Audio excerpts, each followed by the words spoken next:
दोस्तों नमस्कार। मैं बी आर साहू रायपुर छत्तीसगढ़ से बात कर रहा हूँ। दोस्तों मुझे आप लोगों से वास्तव में बात करके बहुत आनंद आता है, बहुत खुशी मिलती है। क्योंकि दोस्तों आप लोग वो जाबाज खिलाड़ी हैं जो अपने आप को इस कदर आपने तैयार कर लिया है कि जैसे ही आपको सिग्नल मिलेगा, इतनी तेज गति से आप अपने टीम के साथ आगे बढ़ेंगे और अपने उद्देश्यों को पूरा कर लेंगे। दोस्तों जैसे कि हम सबको मालूम है, नवरात्रि का पर्व चल रहा है। माता रानी आपकी सभी मनोकामनाओं को पूर्ण करे और यही मैं माता जी से अपेक्षा करता हूँ, प्रार्थना करता हूँ।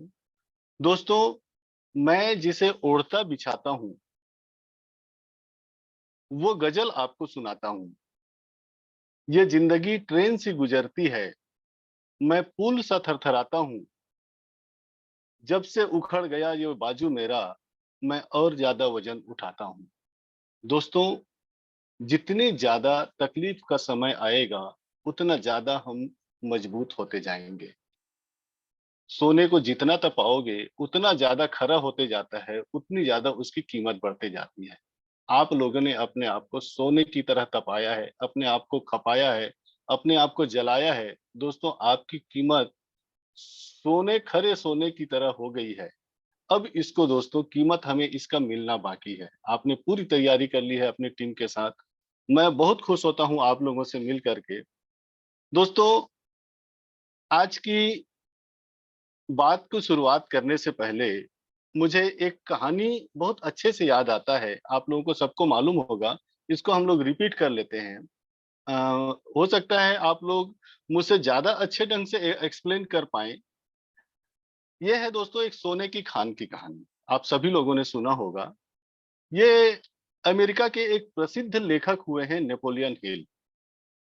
उन्होंने एक पुस्तक लिखी जिसमें इस सोने की खान की कहानी का वर्णन है।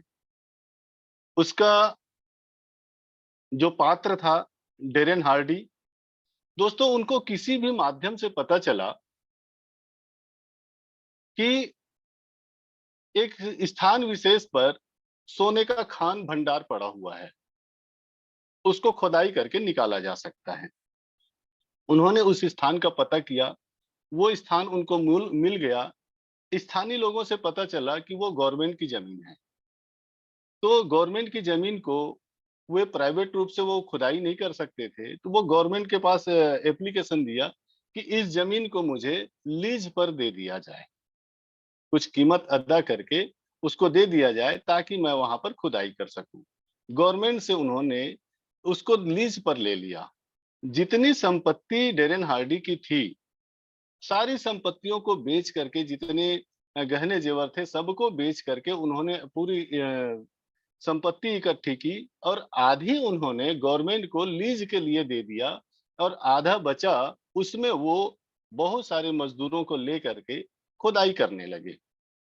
1 दिन बीता, 2 दिन बीता, 1 सप्ताह बीता, खुदाई करते जा रहे हैं। थोड़ी-सी हताशा डेरेन हार्डी को आने लगी थी कि पैसा खत्म होने जा रहा है। आधा पैसा लीज में चला गया, लीज का कीमत देने में चला गया, आधा जो बचा डेली मज़दूरों को पेमेंट करना पड़ता है, परिवार का भरण-पोषण करना है। 10 दिन बीता, 15 दिन बीता, धीरे-धीरे करके दोस्तों उनके पास पैसा लगभग 25% बचा था। अब उसको चिंता सताने लगी कि इस पैसे को भी यदि मैं यहाँ पर खुदाई में खर्च कर दिया और सोने की खान मुझे नहीं मिली, तो मेरे बच्चे भूखे मर जाएँगे। मैं जीते जी मर जाऊँगा, मैं क्या करूँगा? उसको चिंता सताने लगी और अंत में उन्होंने काम को बंद कर दिया। गवर्नमेंट का पेपर गवर्नमेंट को वापस कर दिए कि आपसे लीज़ में लिया था, मैं आपको वापस करता हूँ और मज़दूरों को उनके हक का पैसा मज़दूरी वग़ैरह दे करके उनको विदा कर दिया। और जो 10% पैसा बच गया, वो ये सोच करके खुश हो रहा था कि यदि इसको भी मैं वहाँ पर सोने की खान खुदाई करने में लगा दिया होता, तो ये खत्म हो जाता और मेरे बच्चों का भरण-पोषण नहीं हो पाता, हम लोगों की आजीविका नहीं चल पाती। अच्छा हुआ मैंने ये पैसा बचा लिया। 90% गया तो गया, 10% बचा है, इससे नया जीवन शुरू किया जा सकता है। और वो हंसी-खुशी अपने परिवार को लेकर के चला गया। अब इस बात की जानकारी किसी और व्यक्ति को पता चली कि यहाँ पर सोने की खान की खुदाई हो रही थी, नहीं मिला तो चले गए। उन्होंने एक इंजीनियर की मदद से पता किया कि हाँ, ऐसा हो सकता है कि यहाँ पर मिल जाए, ऐसा संकेत मिल रहा है। तो पुनः उन्होंने दूसरे व्यक्ति गवर्नमेंट से उस जमीन को लीज पर ले लिया और मजदूर लगाकर उसकी खुदाई करने लगे। मात्र 15 दिन के अंदर दोस्तों 3 फीट की खुदाई करने के बाद अपार सोने का भंडार। खुशी का ठिकाना नहीं रहा। झूम उठे सब लोग कि बहुत कम मेहनत के बाद ये हमको सोने का खान मिल गया। लेकिन दोस्तों दूसरी तरफ हम देखते हैं जो व्यक्ति हँसी-खुशी से अपने परिवार को लेकर के 10% को बचा करके चले गए थे, यदि थोड़ा-सा मेहनत वो और कर लेते, 2-3 दिन, 4 दिन, 5 दिन का मेहनत और कर लिए होते, तो शायद उसको भी ये सोने की खान मिल गई होती। दोस्तों, ये वो क्षण होता है, या तो हम सोने के खान को प्राप्त कर लें, या तो हम सोने के खान को गँवा दें। यहाँ पर दोस्तों बहुत सारे हमारे साथी अभी किनारे हो गए हैं, जैसे कि रवि शर्मा सर बता रहे थे कि बहुत सारे साथी अभी किनारे खड़ा होकर के देख रहे हैं मंजर को। बहुत सारे साथी कहीं और दूसरे कामों में लगे हुए हैं, किसी और बहुत सारे साथी किसी चीज़ का वेट कर रहे हैं, अपनी टीम को सपोर्ट नहीं कर रहे हैं। दोस्तों, क्या वो सोने का खान उनके हक में आएगा? या दोस्तों जो लगातार अभी प्रयास कर रहे हैं सोने का खान पहले उनके हक में आएगा? ये निर्णय आप और हमको करना है। दोस्तों, अभी देखा जाए तो वर्तमान में हमारे मोबाइल पे में लगभग 1,21,000 कार्ड अप्लाई हुए हैं। और एक कैलकुलेशन करके यदि देखें दोस्तों, तो इसमें से मात्र 1000 से 1200 लीडर ही कहा जाएगा जो लोग अभी पूर्ण रूप से एक्टिव हैं। वो कोई ना कोई ज़ूम मीटिंग को अटेंड कर रहे हैं, चाहे रात्रि 9 बजे का हो, चाहे शाम को 7:30 बजे का हो, चाहे सुबह 6 बजे का हो, चाहे रविवार का एलडीपी मीटिंग हो, प्रोडक्ट ट्रेनिंग हो या डीडीओ मीटिंग हो, कोई ना कोई मीटिंग ये 1000 से 12 लोग अटेंड कर रहे हैं। एक साथ ये लोग दिखाई नहीं दे रहे हैं। कोई सुबह अटेंड करते हैं, कोई दोपहर में अटेंड करते हैं, कोई शाम को अटेंड करते हैं, कोई रात्रि में अटेंड करते हैं। लेकिन लगभग 125 से 150 के आसपास डेली दिखाई देते हैं, जो अल्टरनेट करके, चेंज कर करके हमारे सामने उपस्थित होते हैं और हम लोग उनको पहचानते हैं, आप सभी लोग उनको पहचानते हैं। दोस्तों, इन साथियों में से वास्तव में देखा जाए तो ये 1000-1200 लोग अपने साथ-साथ अपने टीम को साथ में एक्टिव करके रखे हुए हैं। ये वो लीडर हैं और जैसे ही हमारा सिस्टम रन करेगा, ये अपनी टीम को लेकर के आगे बढ़ जाएँगे और मंजिल को प्राप्त कर लेंगे। लेकिन कुछ साथी अभी इनएक्टिव हैं, जो सक्रिय नहीं हैं। वो कहीं न कहीं उस सोने की खान को छोड़ के जाने वालों की जगह पर अपने आप को स्थान बनाए हुए हैं और कहीं न कहीं एक बड़ी अचीवमेंट से वो वंचित हो सकते हैं। लेकिन दोस्तों, ये आपकी और हमारी ज़िम्मेदारी है, जिस विश्वास के साथ उन लोग मोबाइल पे में आए थे और जितना भरोसा वो किए थे, उनका भरोसा कायम रखवाना और उनको मंजिल तक लेके जाना, ये आपकी और हमारी ज़िम्मेदारी है। लेकिन दोस्तों, यदि वो एक्टिव नहीं हो पाए, तो क्या-क्या चीज़ों से नुकसान उठाना पड़ सकता है? और अभी वो क्या कर रहे होंगे, इसके बारे में हम लोग थोड़ी चर्चा कर लेते हैं। दोस्तों, ये वो साथी हैं जो अभी किसी भी चीज़ से, मीटिंग से या ऑफलाइन से किसी भी प्रकार के संपर्क में नहीं हैं। दोस्तों, इनमें से बहुत सारे साथी तो ऐसे हैं जो अपने इनके ग्रुप क्या कर रहे हैं, उनको किन चीज़ों की ज़रूरत है, क्या मदद चाहिए, वो मीटिंग माँग रहे हैं, कि उनको टेक्निकल की जानकारी चाहिए, कि वहाँ उनको इंश्योरेंस का पेमेंट कहाँ से करना है, ये जानकारी चाहिए, इनको किसी बात से कोई मतलब नहीं है। ये उनको मदद भी नहीं कर रहे हैं और इन लोगों को दोस्तों बहुत सारे मीटिंग इन्होंने अटेंड किया था, जितनी जानकारियाँ ये गे गेन किए थे, ऐप के बारे में, वेब के बारे में, टेक्निकल के बारे में, हमें कार्ड अप्लाई कैसे कराना है, कार्ड को एक्टिवेट कैसे करना है, केवाईसी कैसे करना है, लोगों का रजिस्ट्रेशन कैसे कराना है, मेल में ओटीपी कैसे आता है, मोबाइल का ओटीपी कैसे, ये सारी जानकारियाँ उनको थी। लेकिन कंटिन्यू संपर्क में नहीं होने के कारण ये भूल से गए हैं। न ही ये फ़ोन अटेंड कर रहे हैं, न ही ये ज़ूम अटेंड कर रहे हैं, न ही दोस्तों ये कोई भी मैसेज को खोल करके देख रहे हैं। मैसेज भेज भी दें, तो ये खोल करके देखते भी नहीं हैं कई-कई दिनों तक। और बहुत सारे लोग दोस्तों बड़े अ, अफ़सोस के साथ कहना पड़ता है कि नंबर को ब्लॉक भी कर दिए हैं। तो वास्तव में आप देखेंगे, क्या उन्होंने आपका नंबर ब्लॉक किया है? कहीं न कहीं मुझे लगता है दोस्तों उन्होंने अपनी किस्मत को ही ब्लॉक कर दिया है। जो चीज़ें उनको उन तक आसानी से पहुँच रही थी, जिस मंजिल पर वो आसानी से पहुँच रहे थे, जिस रास्ते वो चल रहे थे, अपने रास्ते में ही वो ब्रेकर लगा दिए। दोस्तों, अचानक आप कल्पना कीजिए कि ऐसी स्थिति में यदि हमारा मोबाइल पे का सिस्टम आपको सूचना मिले कि बहुत बड़ी खुशी की बात है कि आपको ये सूचित किया जाता है, नोटिफ़िकेशन में आए कि हमारा सिस्टम रन करने वाला है, तब क्या होगा? दोस्तों, उन्होंने तो नंबर को ब्लॉक किया हुआ है, आपके मैसेज को सीन भी नहीं करते हैं, देखते भी नहीं हैं, तो कुछ दिन तो उनको ऐसे ही निकल जाएँगे, सूचना ही नहीं मिलेगी, आपका फ़ोन उठाते भी नहीं हैं, तो उनको सूचना भी नहीं मिलेगी और वो बहुत बड़े अचीवमेंट से वंचित हो जाएँगे। और उस सोने की खान की तरह जो 3 फीट मात्र 15 दिन के मेहनत में वो 3 फीट के खुदाई करने के बाद अपार सोने का भंडार पड़ा हुआ था, उसे प्राप्त होने से वो वंचित हो जाएँगे। दोस्तों, यदि सोने की खान हमारे मोबाइल पे के क्लब को कहा जाए, तो ये कोई बहुत बड़ी अतिशयोक्ति वाली बात नहीं होगी। क्योंकि ये मोबाइल पे का जो क्लब है, सोने की खान की तरह आपको हर महीना यहाँ से अनवरत मिलने वाला है। टीम में हो सकता है आपका ट्रांज़ैक्शन कम हो, तो आपका इनकम प्रभावित हो जाए, लेकिन कंपनी का ट्रांज़ैक्शन कम नहीं होगा, प्रभावित नहीं होगा, इसलिए आपको यहाँ का इनकम कम नहीं होना है और ये जीवन भर आना है। क्योंकि दोस्तों, किसी प्रोडक्ट को बेचने से आपको पैसा 1 बार, 2 बार मिल सकता है, लेकिन जैसे प्रकृति में दोस्तों हवा ऑटोमेटिक चलती है, पानी अपने मौसम पर बरस ही जाता है, सूर्योदय होता है, सूर्यास्त होता है, चाँदनी निकलती है, वैसे ही दोस्तों ये सिस्टम है।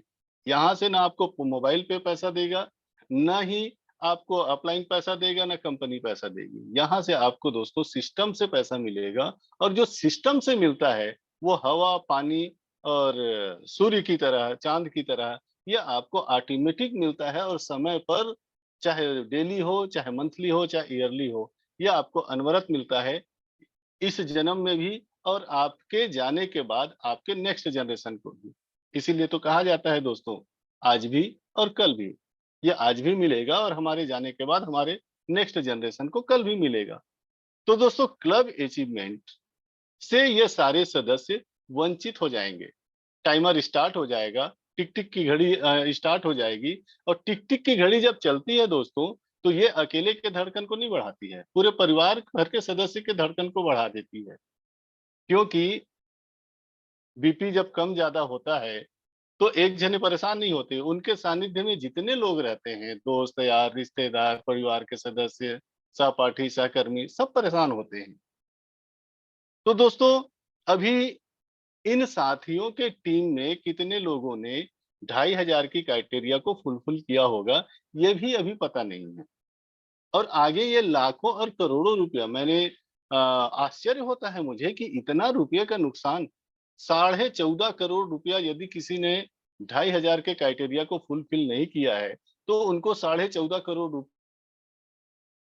नुकसान हो सकता है। दोस्तों मात्र 2500 की क्राइटेरिया वो भी टुकड़े-टुकड़े करके भी 1 महीने में क्या कर दें, तो भी यदि हमारे कोई साथी बच गए होंगे, चाहे वो 6 महीना पुराने हों, चाहे 1 साल पुराने हों, चाहे 2 साल पुराने हों, कोई साथी बच गए हैं 2,500 खर्च करने से, तो अभी भी मौका है, आप 2,500 खर्च करके इस को पूर्ण कर सकते हैं और आप उसके लिए एलिजिबल हो सकते हैं। आपका 14.5 करोड़ रुपया नुकसान होने से आप बच सकते हैं। इसके लिए दोस्तों प्लान का हम अध्ययन करेंगे बाद में।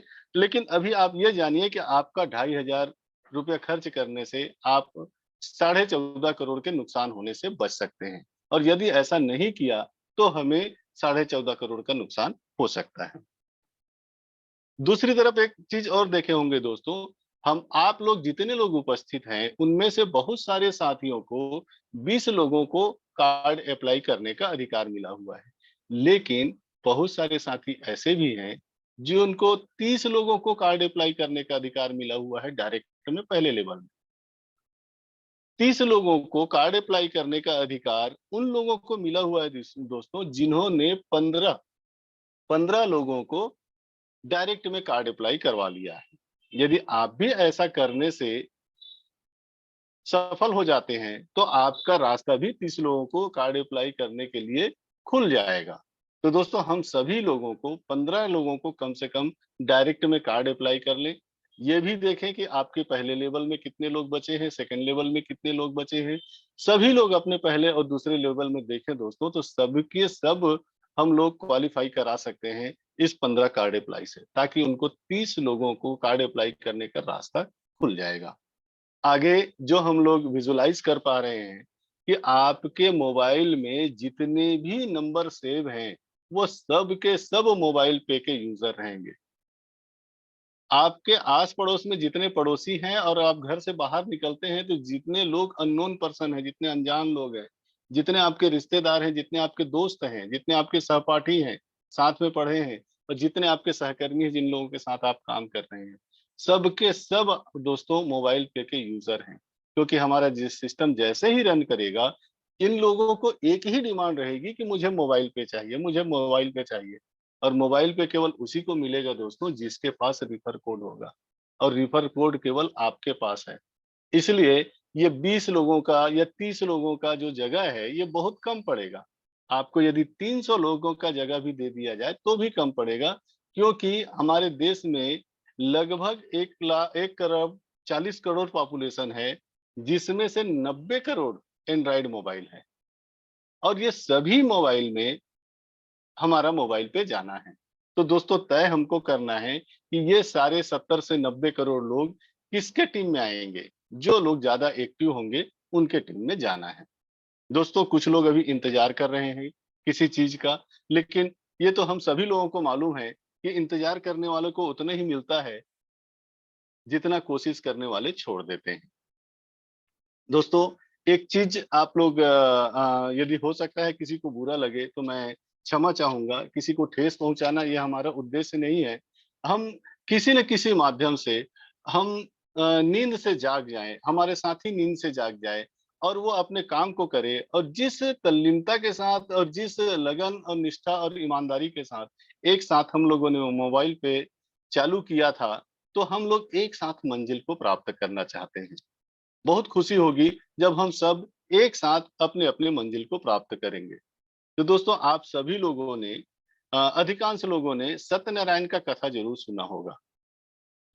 दोस्तों जैसे ही हमको निमंत्रण मिलता है कि 11 बजे सत्यनारायण की कथा प्रारंभ हो जाएगा, तो जो इंटरेस्टेड लोग होते हैं कि हमको कथा सुनना ही है, वो साढ़े 10 बजे से उपस्थित होकर के अपना स्थान ग्रहण कर लेते हैं नज़दीक में, ताकि उनका कथा वाचन हम निर्बाध रूप से सुन सकें, बिना कोई व्यवधान के सुन सकें। सामने रहेंगे तो ज़्यादा अच्छे से समझ में आएगा।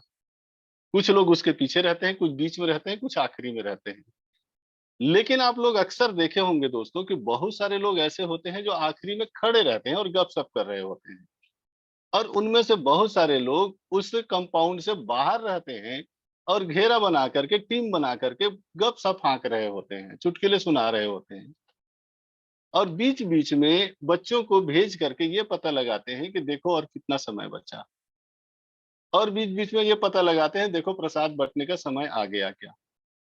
और जैसे ही प्रसाद बँटने का समय आता है दोस्तों, ये वो साथी हैं जो बाहर में खड़े हैं, जो सबसे आगे आ जाते हैं और मुझे पहले चाहिए। ये हम लोगों ने बचपन से देखा है। जो लोग कथा सुन रहे हैं इत्मीनान से, वो कथा में मग्न है और उनको पहले मिले या बाद में मिले इस बात की चिंता नहीं है, क्योंकि उनको मालूम है कि उनको जो मिला है वो दुनिया में और कहीं नहीं मिल सकता। लेकिन जो बाहर खड़े हैं दोस्तों, उनको पहले चाहिए और वो सबसे पहले सामने आकर के वो पहले लेने की कोशिश करते हैं। ऐसा ही कुछ हमारे मोबाइल पे के साथ भी होने वाला है। पहले लेने के चक्कर में वो जैसे ही हमारा सिस्टम रन करेगा, अपलाइन को फोन करेंगे, उनको फोन करेंगे, परेशान करेंगे, कस्टमर केयर को फोन करेंगे, मेल करेंगे और कहीं न कहीं चिढ़ेंगे, चीखेंगे, चिल्लाएँगे और बदनाम करेंगे कि हमारा सर्विस, मोबाइल पे का सर्विस सही नहीं है, सपोर्ट नहीं कर रहे हैं। दोस्तों, बात हमें गहराई से समझने की है। मोबाइल पे का कस्टमर केयर उतना ही सपोर्ट पहले से भी कर रही है और उतना ही सपोर्ट आज भी कर रही है। उतने एम्प्लॉयी पहले भी काम कर रहे थे, उतने एम्प्लॉयी आज भी काम कर रही है। आज भी आप फ़ोन करके देखिए, आपकी जितनी भी क्वेरीज़ हैं, सारी क्वेरीज़ और सारी दिक्कतों का निराकरण क्षण भर में हो जाता है। आप मेल कीजिए और बात कीजिए, हो जाता है। लेकिन दोस्तों, हमें वहाँ तक जाने की ज़रूरत क्यों पड़ रही है? क्योंकि हमने अपने आप को तैयार नहीं किया है। पग-पग में हमें, जब ये हम 2.5 साल तक मोबाइल पे में इंतज़ार करने के बाद, सीखने के बाद, यदि आज भी हमको सपोर्ट की ज़रूरत पड़ती है, तो कहीं न कहीं दोस्तों हमें अपने ऊपर एक प्रश्नवाचक चिन्ह खड़ा होता है कि क्यों? क्या हमने सीरियसली इसको नहीं लिया? और यदि हमने सीरियसली नहीं लिया है, तो सीरियसली ये हमारे ड्रीम को कैसे पूरा कर सकते हैं? अब बात करते हैं दोस्तों, वो साथी, मैं आप लोगों की बात करता हूँ, जो आप सब एक्टिव हैं और जो कंटिन्यू अपने आप को किसी न किसी मीटिंग में, डेली या 1 दिन के गैप में आप अपने आप को उपस्थित करते हैं, ज़ूम मीटिंग में। तो आप सभी में से अधिकांश साथी अपने टीम के साथ लगातार ज़ूम मीटिंग के संपर्क में हैं। चाहे सुबह का मीटिंग हो, चाहे शाम का मीटिंग हो, चाहे रात्रि का हो, और बहुत सारे दोस्तों मुझे मालूम है और हम आप सबको भी मालूम है कि बहुत सारे लीडर अपना-अपना ज़ूम मीटिंग कंटिन्यू किए हुए हैं अपने टीम के साथ में। इसलिए दोस्तों कि वो उनको समय पर सिखा सके, समय पर इन्फॉर्मेशन दे सकें। दोस्तों, सभी लोग अपने-अपने अपलाइन के संपर्क में हैं, पॉजिटिव, नेगेटिव इन्फॉर्मेशन की सूचना ले रहे हैं और अपने आप को अपडेट भी कर रहे हैं और अपने आप को तैयार भी कर रहे हैं कि ताकि कभी भी हमारा सिस्टम रन रन करे तो हमें दिक्कतों का सामना ना करना पड़े। ये लगातार दोस्तों अपने आप को अपडेट किए हुए हैं। ये कहीं पर एलडीपी ले रहे हैं, तो कहीं पर बीओपी ले रहे हैं। हमारे अपने सदस्यों को, ज़्यादा से ज़्यादा सदस्यों को बिज़नेस ओपन प्लान प्रेज़ेंट करने की तैयारी करवा रहे हैं, ताकि हमारा सिस्टम रन करे तो बहुत सारे साथियों को ये सँभाल सके, छोटे-छोटे मीटिंग ले सके, 10 लोगों का मीटिंग, 20 लोगों का मीटिंग, 50 लोगों का मीटिंग। अब सबको बीओपी लेकर के ये लगातार अपने टीम के और नए सदस्यों को सिखाते जा रहे हैं। अब सदस्य ज़्यादा बढ़ेगा दोस्तों, तो एलडीपी की ज़रूरत पड़ेगी, लीडर्स डेवलपमेंट प्रोग्राम। यदि हमारे परिवार में 5 लोग हैं, तो ज़्यादा रूल्स रेगुलेशन की ज़रूरत नहीं है। लेकिन 25 लोग हो जाएँगे दोस्तों, तो वहाँ पर रूल थोड़ा टाइट करने की ज़रूरत है। सोकर उठने का समय, नहाने का समय, नाश्ता करने का समय, काम में जाने का समय, वापस घर आने का समय और उसके बाद संकल बंद हो जाएगी, ताला बंद हो जाएगा। लेट से आएँगे तो फिर दरवाज़ा नहीं खुलेगा। ये डिसिप्लिन का होना ज़रूरी है, तब कहीं जाकर के वो परिवार एकता में बंधे रहेंगे। लेकिन दोस्तों, 25 की जगह 250 लोगों का परिवार हो और 2500 का हो और 25,000 का हो और 25 लाख का हो, तो दोस्तों वहाँ पर बहुत ज़्यादा रूल्स रेगुलेशन और एक सिस्टम की ज़रूरत पड़ेगी और ये एक सिस्टम ही है जो इतने बड़े टीम को, इतने बड़े परिवार के सदस्यों को एक सूत्र में पिरोकर रख सकते हैं। तो दोस्तों, ये टीम के सदस्य अपने बीओपी सीख रहे हैं, सिखा रहे हैं, एलडीपी लेना सीख रहे हैं और एलडीपी लेना सिखा रहे हैं और टीम को कैसे मैनेज किया जाए, टीम को कैसे व्यवस्थित किया जाए, ये सब जानकारियाँ अपनी टीम को दे रहे हैं। दोस्तों, इन लोग कहीं पर भी चुपचाप बैठे हुए नहीं हैं। ये लोग लगातार अपने आप को अपडेट किए हुए हैं और लगातार कार्ड अप्लाई करते हुए अगले क्लब में पहुंचने की तैयारी कर रहे हैं। दोस्तों, जो भी इंफॉर्मेशन इनको मिलता है, वो सारे इंफॉर्मेशन को ये लोग लगातार अपने ग्रुप को देते जा रहे हैं कि अब हमारी तैयारी कैसी होनी चाहिए, अब हमारी तैयारी कैसी होनी चाहिए, अब कंपनी की तैयारी क्या हुई है, जैसे ही सूचना मिलेगी हमें कौन सा एक्शन लेना चाहिए। ये सारे दोस्तों ये व्हाट्सएप के माध्यम से, ब्रॉडकास्ट के माध्यम से ये ग्रुप में शेयर करते रहते हैं। मोटिवेशनल वीडियो जैसे ही मिलता है, ये ग्रुप में शेयर करते हैं। दोस्तों, एक कहानी मुझे याद आ रहा है हमारे इस एक्टिव साथी लोगों के लिए। आप लोगों की इजाजत से मैं इसको आप लोगों को बताना चाहता हूँ कि एक जमींदार था और जमींदार दोस्तों वो क्रूर टाइप का था। अपने एरिया के जितने भी किसान लोग हैं उनके साथ बहुत ज्यादा अत्याचार कर लेता था, जमीन हड़प लेना और भी बहुत सारे। इस कहानी के माध्यम से हमको पता चलेगा कि किस तरीके से वो यहाँ पर वो शोषण करता था। तो इनके जमींदार के राज्य में एक किसान हुआ करता था जो जमींदार से अपने खेत को गिरवी रख करके उनसे रुपए उधार लिए थे, जिसकी चर्चा वो पत्नी से कर रहे थे कि इस साल फिर फसल नहीं हुआ, पानी ने धोखा दिया और फसल खराब हो गया, एक दाना का बीज भी हमारे घर में नहीं आया है। अगले साल हम लोग क्या बीजारोपण करेंगे और हम लोग जमींदार को क्या देंगे समझ में नहीं आ रहा है। खाने के भी लाले पड़े हैं, लेकिन जमींदार किसी भी समय बुलावा आएगा और वो हमको डराएंगे, धमकाएंगे, सजा देंगे और हमारी जमीन को हड़प लेंगे, क्योंकि हमारा जमीन का कागजात उनके पास है। ये चर्चा अपनी पत्नी के साथ कर ही रहे थे कि वो जमींदार का सिपाही आया और उन्होंने फरमान सुनाया कि जमींदार साहब आपको बुला रहे हैं। रात का समय, जमींदार के पास उपस्थित हुए। जमींदार के सारे मंत्रीगण और सिपाहीगण सब एक साथ उपस्थित थे। उनके सामने किसान को उपस्थित होना पड़ा। किसान को उन्होंने याद दिलाया कि पिछले साल तुमने मेरे से पैसा लिया था और उसके जगह पर तुमने अपनी जमीन को मेरे पास गिरवी रखा था। पैसे वापस कर दो और जमीन का कागज ले जाओ। जमींदार को मालूम था कि फसल हुआ नहीं है तो ये वापस कहाँ से करेंगे। तो किसान बोले, माई बाप इस साल फसल कुछ हुआ नहीं है और मैं कहाँ से जमा कर पाऊंगा। मुझ पर दया कीजिए। मेरे परिवार में 3 सदस्य हैं, मैं हूँ, मेरी पत्नी है, मेरी एक छोटी सी बच्ची है। हम लोग भूखे मर जाएंगे। तो उसमें मैं क्या करूं? जो लिखा पढ़ी हुआ है उसके हिसाब से तुम पैसे वापस करो, जमीन अपना ले जाओ, कागज ले जाओ। तो मैं नहीं कर सकता, इस साल तो एक दाना भी नहीं हुआ है और पानी भी नहीं गिरा है, अकाल पड़ गया। मैं आपका पैसा वापस करने में अभी इस साल असमर्थ हूँ। अगले साल मैं और पूरे मैं ब्याज के आपको वापस कर दूंगा। जमींदार बोले, ऐसा नहीं हो सकता, तुमको वापस करना ही पड़ेगा।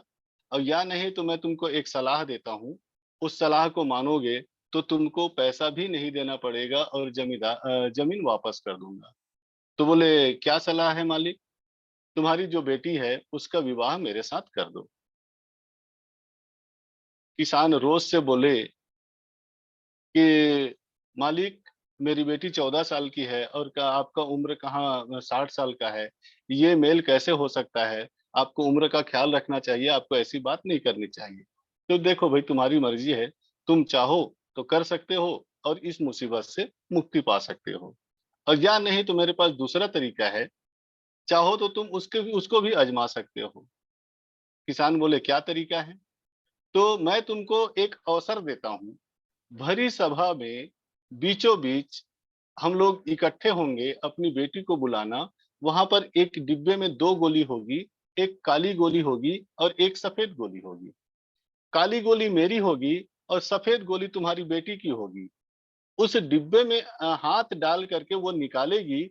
यदि काली गोली यदि निकाल लेती है तो उनको शादी करना पड़ेगा, और यदि सफेद गोली निकाल लेती है तो शादी भी नहीं करना पड़ेगा और ये जमीन मैं वापस कर दूंगा।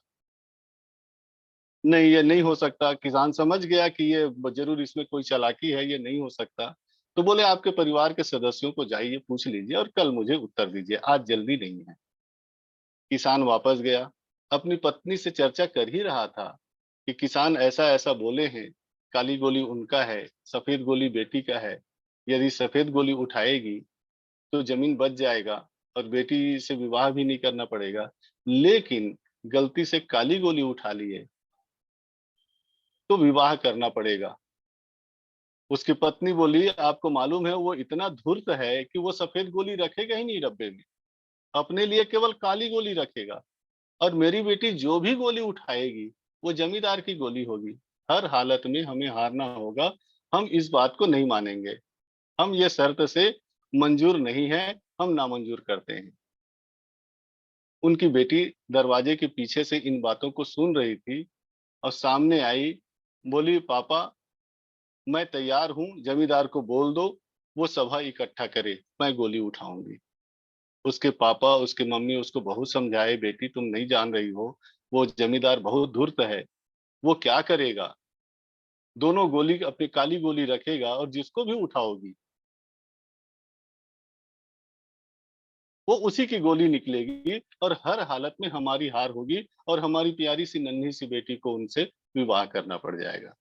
उसकी बेटी बोली, मैं किसी भी हालत में तैयार हूँ, आप मेरी चिंता मत कीजिए, आप लोग वहां केवल जा करके हाँ बोल दीजिए, सब इकट्ठा करने के लिए बोल दीजिए।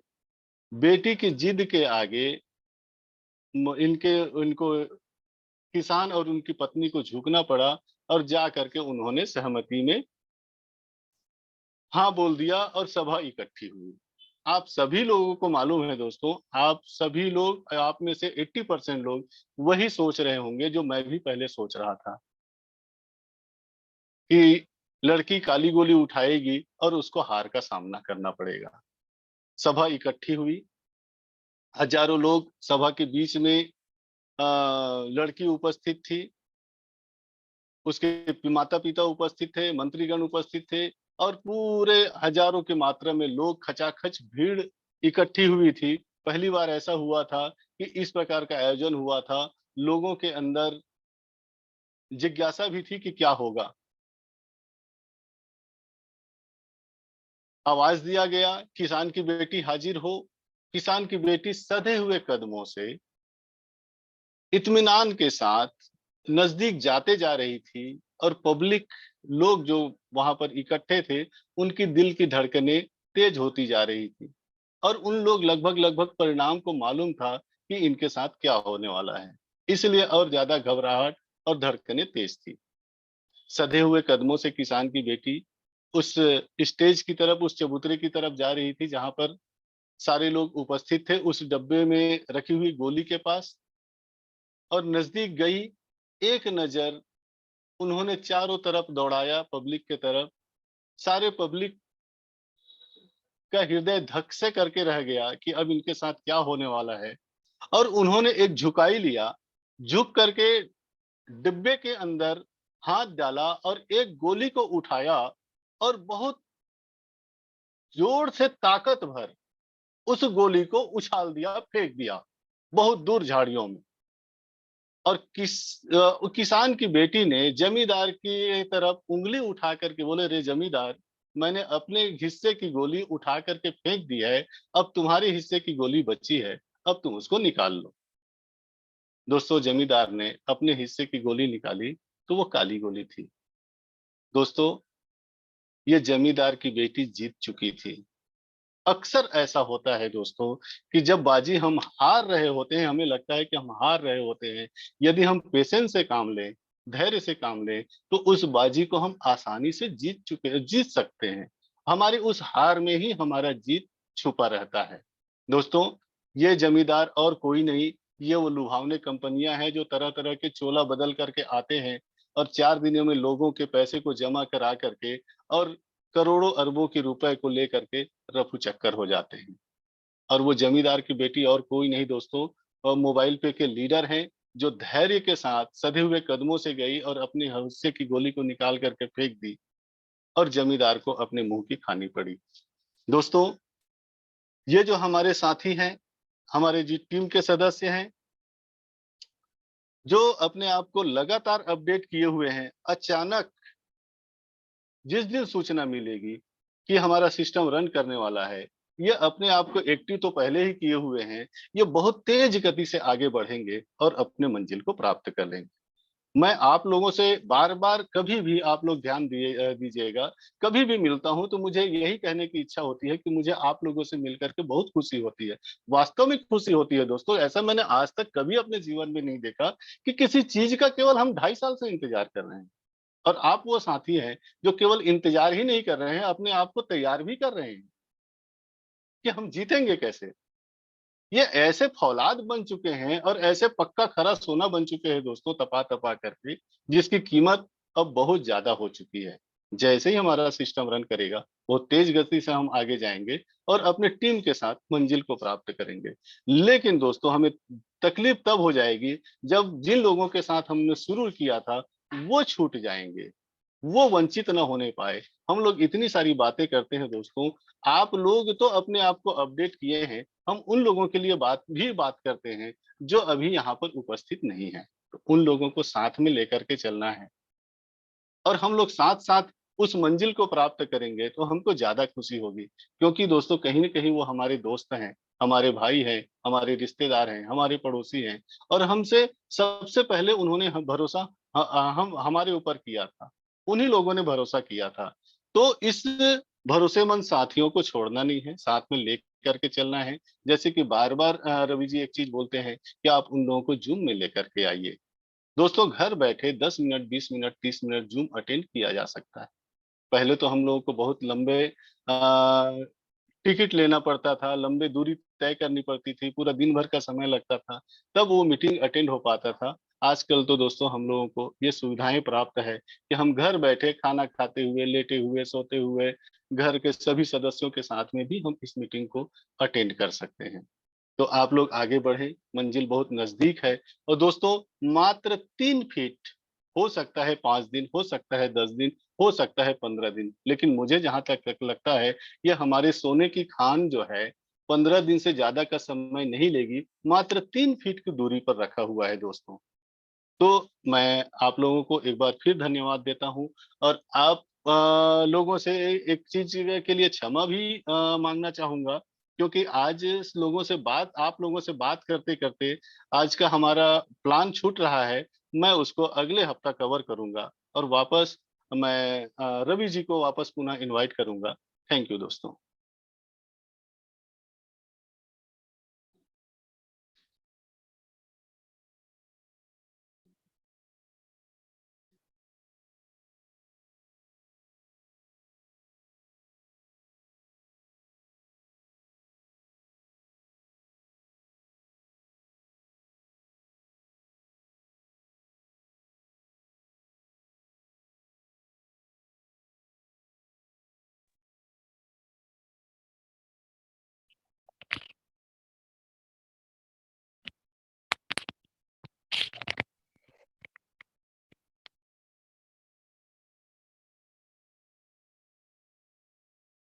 नमस्ते साहु सर।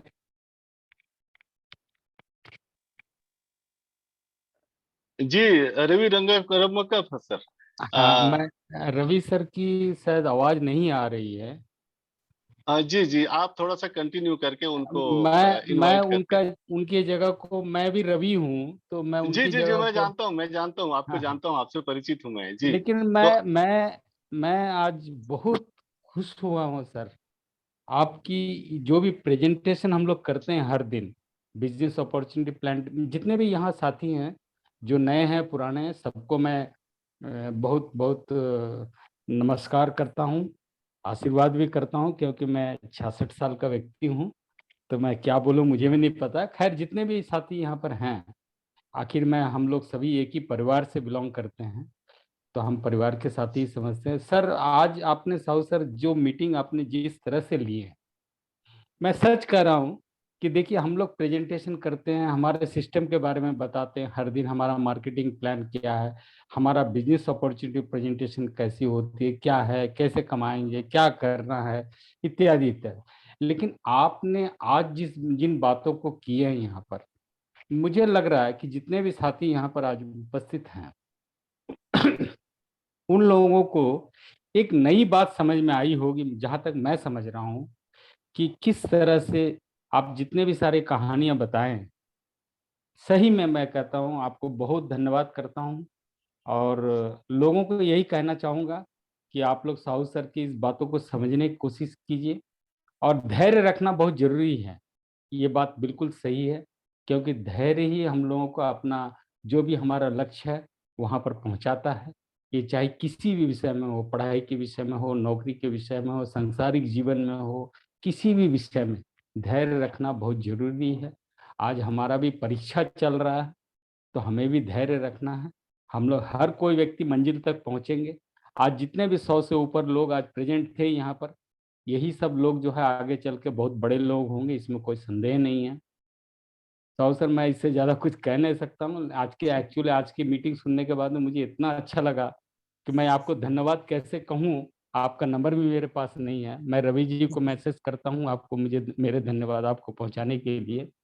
तो आज के थैंक सभी यू। साथियों को एक ही बात कहना चाहूँगा, साहू सर के आज के जितने भी उन्होंने बात कही है, हर बात बहुत मूल्यवान है।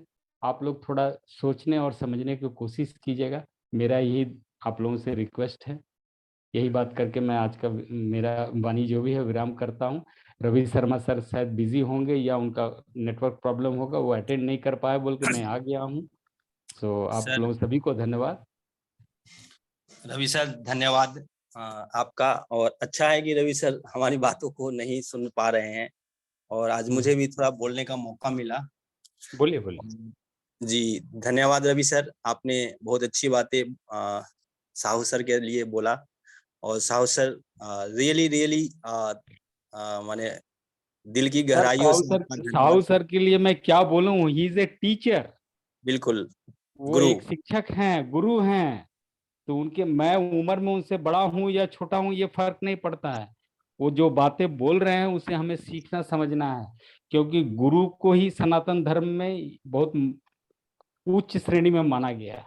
बिल्कुल सॉरी बहुत। मैं आपको इंटरप्ट कर दी हूँ। नहीं सर बात ही ऐसी, कुछ सेशन ही सर ने ऐसा लिया है, हाँ इसकी हाँ वजह से न चाहते हुए भी शब्द ऑटोमेटिकली जुड़ते जा रहे हैं, और जितना हाँ, धन्यवाद किया जाए उतना कम है।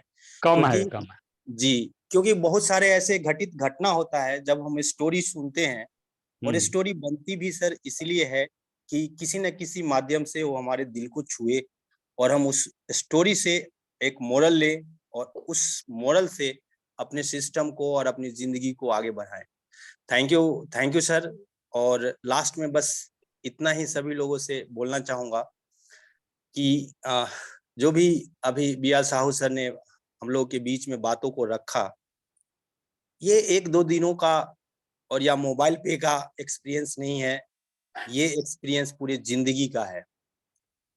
एक तो गुरु हैं, और गुरु में भी वो गुरु हैं जो इन्होंने सिस्टम को अपडेट किया है और अपने आप को अपडेट किया है। हम सभी लोग यहाँ पे आते ही इसलिए है कि कुछ मोटिवेशंस मिले, कुछ नॉलेज मिले, और कुछ ऐसी बातें सुनने को मिले जिस बातों को सुन के हमारे अंदर एक्साइटमेंट हो, हम मोटिवेट हों, अपने पैशन को क्रिएट करें और आगे काम को करें। बी आर साहू सर ने बिल्कुल एग्जैक्टली बिल्कुल स्टोरीज के मामले द्वारा एक एग्जाम्पल जो बताया वो बिल्कुल सही है। मोबाइल पे सिस्टम में जो तूफान आने हैं, जो सुनामी आने हैं, वो वही 3 फीट का गड्ढा है जो 15 दिन में खुलने वाला है। वो 15 दिन हो सकता है कि 5 दिन के बाद आ जाए, 2 दिन बाद आ जाए, या महीने बाद आए, या 6 महीने बाद आए, लेकिन वो गड्ढा खुलेगा जरूर। ये तो 100% डिसाइडेड हो चुका है। क्योंकि जब एक दो लोग नहीं, हजारों लोगों की दुआ इस सिस्टम के साथ जुड़ी हुई है, हम सबका विश्वास इस सिस्टम के साथ जुड़ा हुआ है, हम सब लोग डे 1 से बड़ी डेडिकेटली पैशनेटली सिस्टम को काम कर रहे हैं, और इसे एक ऐसे विश्वास के साथ कर रहे हैं कि सिर्फ हमारा ही फ्यूचर नहीं, हमारे साथ साथ हमारे अपने दोस्त, हमारे अपने परिवार, और हमारे अपने जो करीबी लोग हैं उनका भी फ्यूचर इस सिस्टम से जुड़ा हुआ है। लास्ट में बस इतना ही कहना चाहूंगा कि रवि सर का बहुत बहुत धन्यवाद, और हमारे जो ग्रेट मेंटर्स हैं रवि सर जो ऑफिस में बैठते हैं दिल्ली, उनका भी बहुत बहुत धन्यवाद, जिन्होंने इतनी बेहतरीन टीम मोबाइल पे के लिए तैयार किया, एक ऐसा परिवार तैयार किया जो हम एक दूसरे को देखते भी नहीं, हम एक दूसरे से बात भी नहीं करते, लेकिन एक ऐसा प्यार, एक ऐसा विश्वास, एक ऐसी रिलेशनशिप जिसे तोड़ने से भी तोड़ी नहीं जा सकती।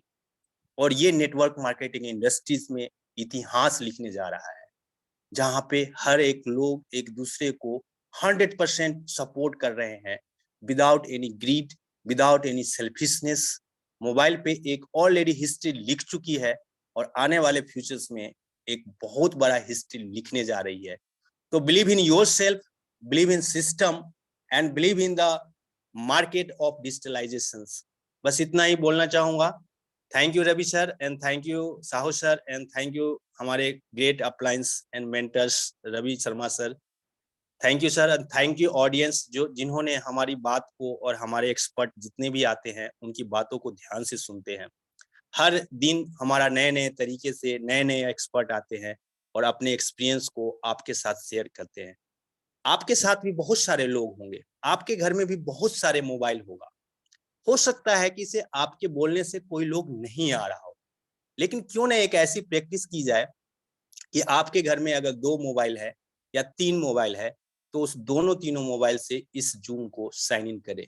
बहुत बार ऐसा मैंने देखा है अपने 3 साल की जर्नी में कि आप मोबाइल से सुन रहे होते हैं और आपकी वाइफ भी इस मीटिंग को सुन रही होती है, और उस वाइफ के सुनने से एक ऐसी पॉजिटिविटी हमारी टीम में निकली है कि पिछले 6 महीने में जहां पे लोग बोलते हैं कि काम नहीं होता है, इसी 6 महीने के अंदर हमने 250 हाउसवाइफ को इस सिस्टम के साथ जोड़ा है और अभी भी काम हो रहा है। अभी भी हमारे सिस्टम से वो पहली हाउसवाइफ ही हैं जिन्होंने बिहार से एक ऐसे जगह से पीएलसी अचीव किया है।